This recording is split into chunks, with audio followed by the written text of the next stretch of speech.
পৃথিবীর কোনো কিছু দিয়ে আপনার হৃদয়কে আপনি পরিতৃপ্ত করতে পারবেন না। কোনো কিছু না, তৃপ্ত হবে না আপনার হৃদয়। আপনি যদি খুব পেট ভরে ভালো কিছু খান 5 স্টার বুফেতে, আপনার পেট ভরবে কিন্তু হৃদয় তৃপ্ত হবে না। আপনি যদি অনেক টাকার মালিক হন, আপনার একটা স্যাটিসফ্যাকশন আসবে কিন্তু আপনার হৃদয় তৃপ্ত হবে না।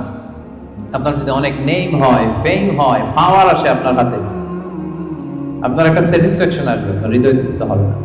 বিবাহিতরা তারা যদি ফিজিক্যাল ইন্টিমেসিতে যায় হালাল পন্থায়, তার ডিজায়ার ফুলফিল হয় কিন্তু তার কল্প তৃপ্ত হয় না, হৃদয় তৃপ্ত হয় না।